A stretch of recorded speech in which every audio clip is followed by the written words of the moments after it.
प्रेमात रंगल्या प्रेमाच्या आभाळी प्रेमाच्या पंखांनी जा चला. प्रेमाने मिटती मनाची अंतरे प्रेमाला प्रेमाने पाहू चला.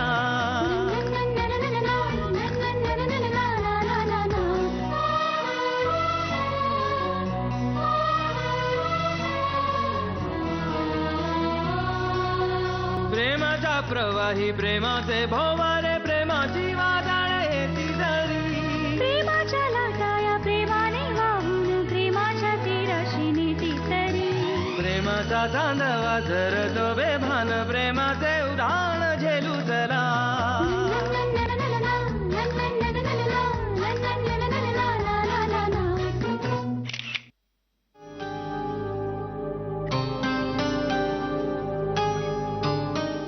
ईशा,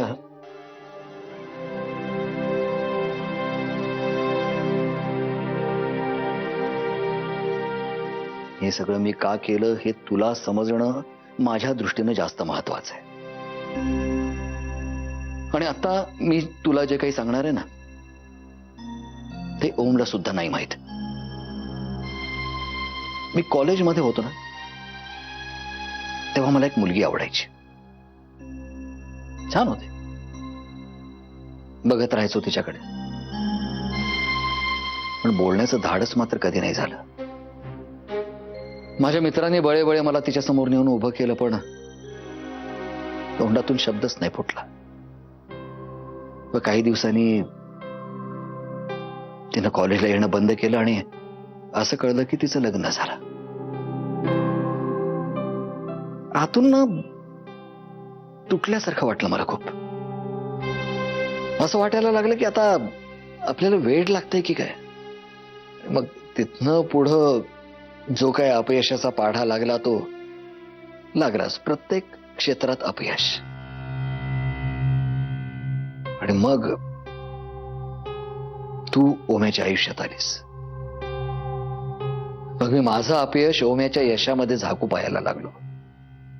म्हटलं की आपल्या आयुष्यामध्ये जे घडलं ना ते माझ्या ओम्याच्या आयुष्यात नाही घडू द्यायचं. ओमला ओमची ईशा मिळवून द्यायचीच.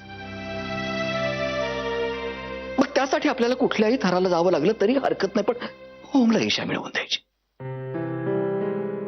आता घरामध्ये जी माणसं आहेत ना ती खूप भाबडी आहेत, खूप निर्मळ आहेत. आम्हा सर्वांना फक्त ओमला आनंदी पाहायचं होतं. आणि तू तू जेव्हा पहिल्यांदा घरी आलीस ना तेव्हा ओम घरी नव्हता. आठवत असेल तुला. सगळं अचानकच घडत गेलं. कोणी काहीच ठरवलेलं नव्हतं आणि सगळी नाती निर्माण होत गेली अगं. आणि जेव्हा ओम परत घरी आला तेव्हा खूप चिडला आमच्यावर. म्हणाले की तुम्हाला कोणी सांगितलं होतं खोटी नाती सांगायला. पण खरंच त्याचे शब्द आहेत. तुला पटत नसतील पण बघ तुला जो काही त्रास होतो ना तुझी जी काही फरफट झाली त्याला मी जबाबदार आहे. होम नव्हे. त्यानं कित्येकदा तुला खरं सांगायचा प्रयत्न केला ग. आणि या सगळ्या मी केलेल्या गुन्ह्याची शिक्षा तुला जर द्यायची असेल तर ती फक्त मला दे. पोलीस कंप्लेंट कर. मी जेलमध्ये जायला तयार आहे. माझ्या ओम्याला नको शिक्षा देऊ. वाटलंच मी तुमच्या आयुष्यातून दूर निघून जाईन. आम्ही सगळेच. पण तू नको सोडूस त्याला. त्याचा खूप जीव आहे का तुझ्यावर. त्याला सोडून जाऊ नकोस प्लीज. इंटरेस्टिंग आहे. खूपच इंटरेस्टिंग गोष्ट आहे. Very touching. मी पुन्हा 2 मिनिटं गुंतायला लागले होते. पण आता माझा प्रॉब्लेम आहे ना, फार वेळ कशात गुंता नाही येत मला. मी लगेच बाहेर येते त्यातून. फार विश्वास बसत नाही आता माझा कशावर. या तुम्ही.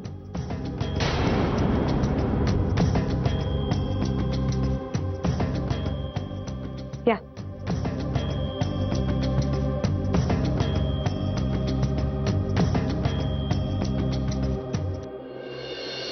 एक मिनिट. एक गोष्ट मात्र मला आता अगदीच पटलीये. तुम्ही करेक्ट फिल्म लाईन मधल्या. कसला जमवलं तुम्ही सगळे. आई बाबा सगळी भाडोत्री माणसं गोळा केलीत. करेक्ट. क्या बात आहे. ऍक्च्युली तुम्ही मला तुमचा नंबर देऊन ठेवा. नाही मला नाही लागणार, कारण हे असं जे फसवून केलेलं असतं ना सगळं, मला भयंकर चीड आहे त्या गोष्टींची. पण काय होतं, आमच्या कोर्टामध्ये बऱ्याच वकिलांना कधी कधी खोटे साक्षीदार उभे करायचे असतात. त्यांना खूप मदत होईल तुमची. मी नक्की त्यांना तुमचा नंबर देईन.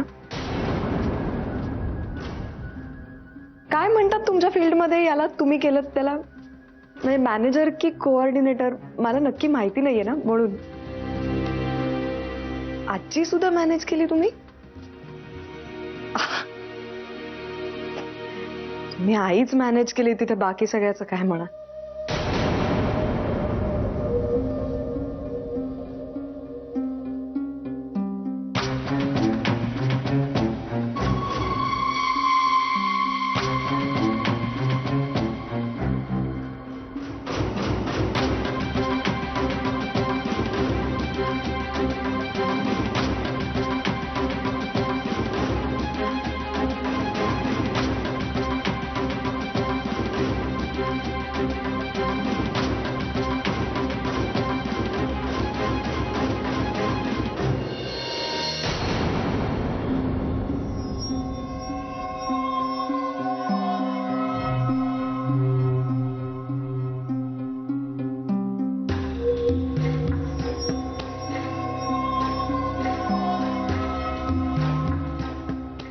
जेवायला जाऊया आपण.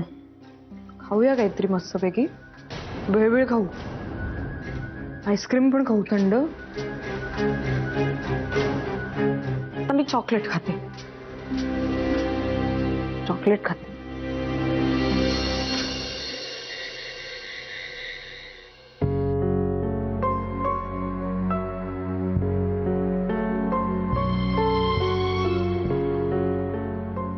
काय काके? कसं काय ओळखलंस? मीच आलो होते. तुझी चाहूल वेगळी लागते, कळतं मला. इतका हातून बाहेरून ओळखतोस तू आम्हाला? नाही नाही, त्याचा दावा मी आधी करू शकत होतो, पण आता नाही करू शकत. आता फक्त माझ्या जवळची नक्की माणसं कोण आहेत हे कदाचित कळू शकतं. फिलॉसॉफिकल बोलायला लागलास. फायनली ब्रेकअप केलास का? म्हणजे नॉर्थ पोल आणि साऊथ पोल यांचं कधी ब्रेकअप नाही होऊ शकत काके. ते वेगळेच असतात. आणि मी तुला किती वेळा सांगितलंय. ते माहिती आहे रे, माहिती. तुला ईशाबद्दल काहीही बोलायची इच्छा नाही, पण आठवण येते राव त्या गोड पोरीची. हे सगळं आपल्या जवळच्या माणसाशी नाही बोलायचं तर कुणाशी बोलायचं रे? अच्छा, तिच्या आठवणीत तू दारू प्यायलायस का? पण एक कमकुवत मनाचं लक्षण आहे काके. समजा उद्या मी गेलो, मी मेलो, तर मग काय, माझ्या आठवणीत दारू पिऊन तुझं प्रेझेंट नाकारणार आहेस का? म्हणजे आमच्यापैकी कोणी मेलं तर त्याचाही काहीच फरक पडणार नाही तुला उम्या? पडेल ना, नक्कीच फरक पडेल. पण ती रिॲक्शन किती काळ असेल मला माहित नाही. कदाचित एक दिवस मला वाईट वाटेल, कदाचित त्या क्षणापुरतं मला वाईट वाटेल. Life has to flow. जगणं थांबवता येत नाही काके. आता माझे आई बाबा मला सोडून गेले तरी मी निर्लज्जासारखं जगायचं थांबवलंय का? नाही ना. मी एका पॉइंट नंतर त्यांना जसा फरक पडत नाही तसा मलाही फरक पडत नाही. नदी व्हायचं थांबते का? इतका कोरडा झालाय? कोरडा नाही. ऍडजस्ट झालोय सगळ्याला. नाही, करेक्ट आहे. ईशाला सोडण्याचा तुझा निर्णय करेक्ट आहे. डेंजर आहे पोरगी. अरे मी गेलो होतो समजूत काढायला त्याची. हाकलून दिलं राहते ना मला. कोऑर्डिनेटर म्हणाली. नाही, आधी कळलं ते फार बरं झालं बाबा, नाहीतर नंतर नख बाहेर काढली असती. हो, नाहीतर मग पुन्हा ते सगळं पोलीस कंप्लेंट, फॅमिली कोर्ट आणि ते डिवोर्स, ते सगळं. नाही, तुझं करेक्ट आहे. नाही तर तुझं पण तुझ्या आई बाबांसारखं झालं असतं. कोरडच राहायचं. माझं चुकलं मायला. तरी त्या पोरीची आठवण येतेच राव.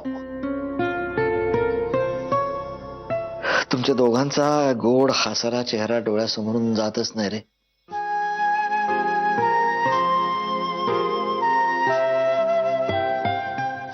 एखादी फाईल करप्ट झाली काके की कम्प्युटर बंद करून रिस्टार्ट करायचं असतं, नाही तर कम्प्युटर खराब होतो. So life has to restart.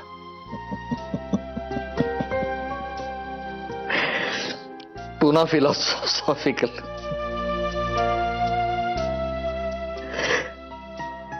प्रेमभंगावरती एक पुस्तक लिहितो. लिहीन, नक्की लिहीन. यातनं वेळ मिळाला तर नक्की लिहीन. जा चल आता तुझा, मला काम आहे. I need to concentrate.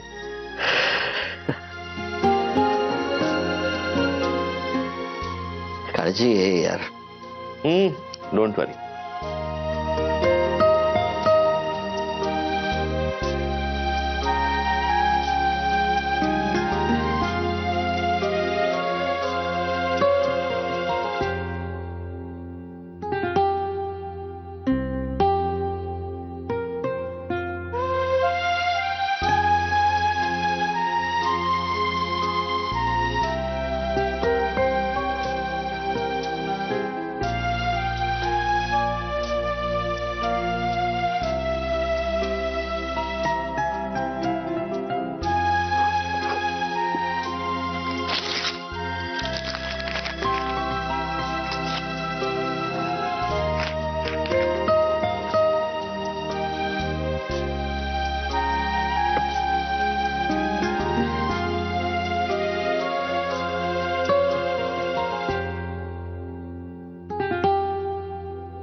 काय करायचंय आपण?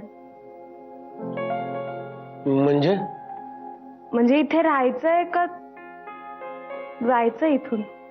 कुठे जाणार? आणि असं का विचारतेस तू? अरे ओमदादा मला म्हणाला ना मुंबईला जा म्हणून, काम शोध. हा, मला पण म्हणाले काम शोधायलाच पाहिजे सगळ्यांनी, कारण त्यांचा बँक बॅलन्स आता अगदी रस्सा तळाला गेलाय म्हणाले. म्हणून मी ना पटवर्धन क्लासवाले पटवर्धन आहेत ना, त्यांच्याकडे गेलो होतो. कामात आजोबांनी पाठवलं मला. माझं काम होणार आहे तिकडे, मी कमवायला लागेन आता.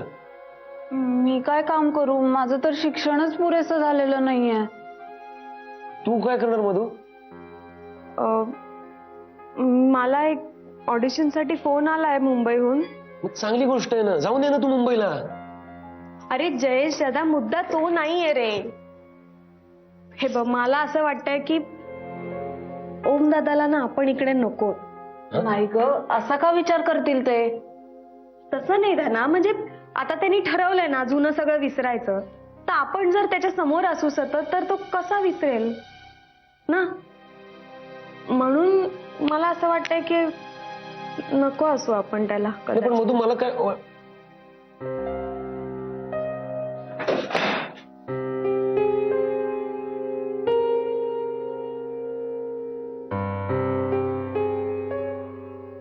रणजित दादा नका ना पीत जो एवढी. का नको पिऊ? हा? का नको पिऊ? शुद्धीवर येऊन काय करणार आहे रे? लायकीच नाही ना आपली. हे बघा मधू, मला काय वाटतं माहितीये ना, तू असा विचार करू नको, कारण आता ओम भाऊ आहे ना, ते जरा अशा अवघड मनस्थितीत आहे.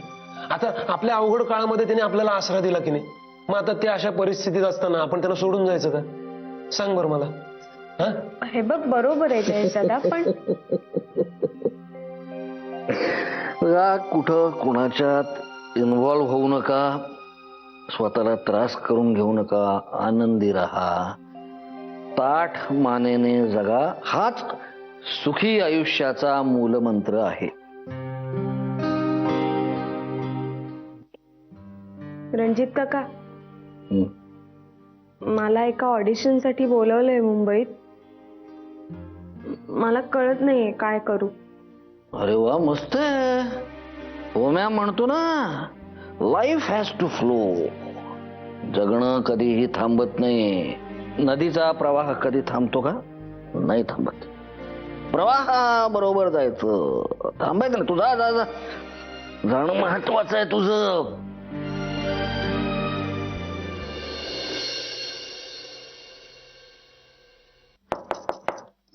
कम इन. येऊ मी? कम इन म्हणजेच आत ये मधू.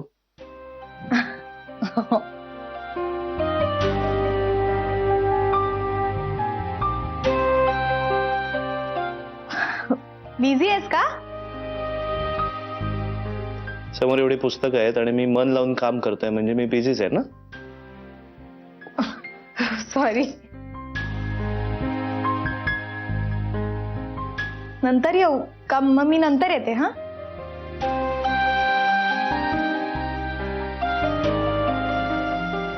नाही आहे, माझं एक काम बराच वेळ चालणार आहे. नंतर मला वेळ नाहीये.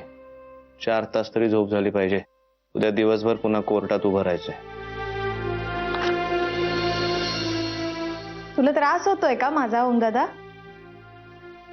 नाही.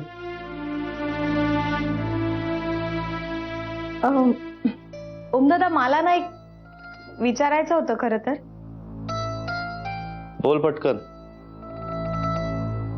एक ऑडिशन आहे 4 दिवसांनी, त्याच्यासाठी मला बोलवलंय.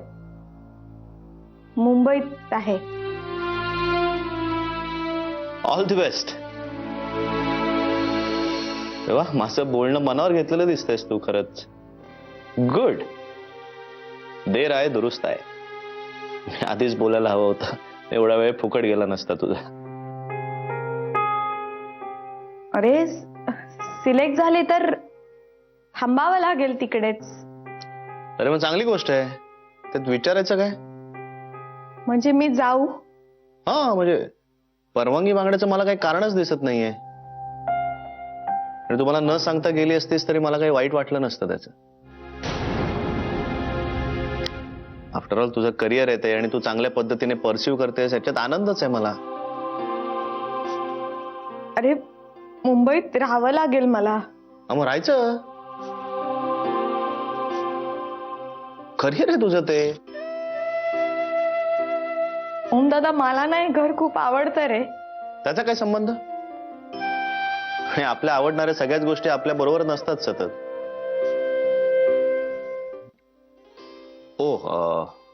तुला पैसे हवेत का? माझं पाकिट बघतेस का मागे? नाही, पाकिटात आता एवढे पैसे नसतील माझ्याकडे. मी एक काम करतो, मी उद्या तुला एटीएम मधनं काढून देतो पैसे. हा, डोंट वरी. तुझं ऑनलाईन तिकीट बुकिंग करून देऊ का मी? कुठे ऑडिशन आहे सांग मला. ओम दादा, मला तू खूप आवडतोस. Thank you. That's so sweet of you.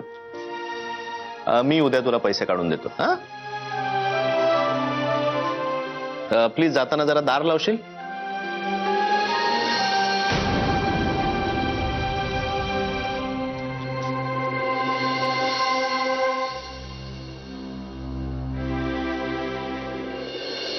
शेवटी ना धना, काळ हेच सगळ्यावरचं औषध आहे. कसं? आपण धना, मी उद्या मुंबईला चालले. काय? मी उद्या निघते आणि मी परत कधीच येणार नाही. हे अगं हे पोरी काय झालं? बस बस बस. मधू काय झालं बाळा? हे बाळा काय झालं ग? हं? कामात आजोबा म्हणतात तेच खरंय. हो मॅच आपलं नाहीये ग. तो खूप बदललाय. जयशा तर मगाशी मी त्याला म्हणलं मी मुंबईला जाते, तर मला अडवलं पण नाही त्यांनी.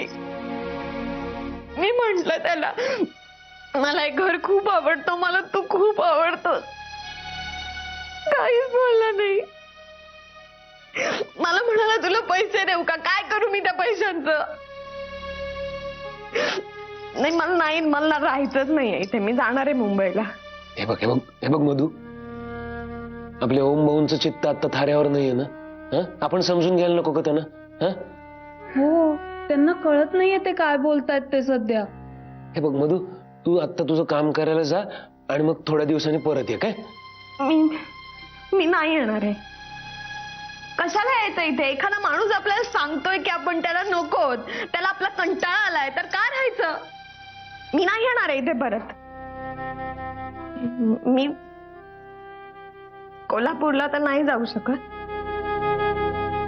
काय पर्याय माझ्याकडे? सांग ना जयेश दादा. मला नाही माहित. मी मुंबईला जाणार आहे. मी परत कधीच येणार नाही आहे. मधू तू नको ना जाऊ.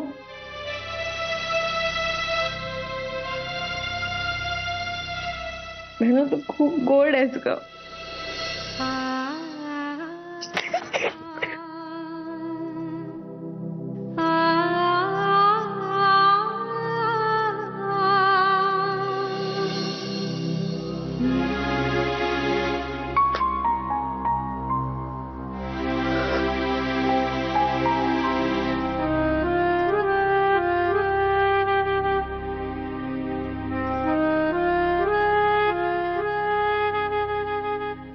na na na na na na na na na